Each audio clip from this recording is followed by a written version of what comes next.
baie interessante aspek van ons verlossing kom ook na vore in die term van vergifnis, om vergeef te wees.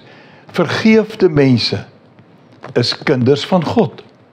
In 1 Johannes 1 vers 9 staan daar, as ons sondes bely, hy is getrou en regverdig. Hy vergewe ons sondes en reinig ons van alle ongeregtigheid. Die Here Jesus sê in Matteus 5 vers 9, geseënd is die vredemakers, want hulle sal kinders van God genoem word. 'n Kind van God, iemand wat vergewe is 'n vredemaker. Iemand wat mense help om in harmonie saam te leef.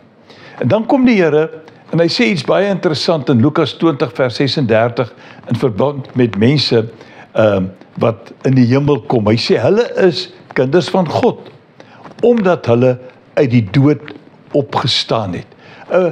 'n verloste persoon, 'n vergeefde persoon, iemand wat vir ewig saam met God, as 'n kind van God gaan leef, is 'n persoon wat uit die dood van sonde opgestaan het.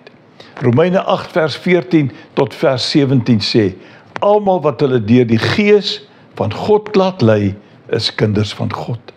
Die Gees wat aan julle gegee is, maak julle nie tot slawe nie, en laat julle nie weer in vrees lewe nie. Nee, julle het die Gees ontvang, wat julle tot kinders van God maak, en wat ons tot God laat roep, Abba. Dit beteken Vader. Hierdie Gees getuig saam met ons gees, dat ons kinders van God is. En omdat ons kinders is ons ook erfgename. Ons is erfgename van God, erfgename saam met Christus. Aangesien ons deel het aan sy lyding, sal ons ook deel hê aan sy heerlikheid.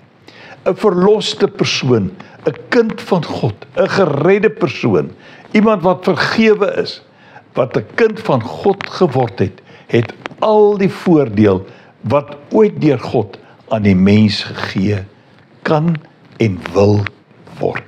Kom ons ag dit 'n groot voorreg en loop mooi.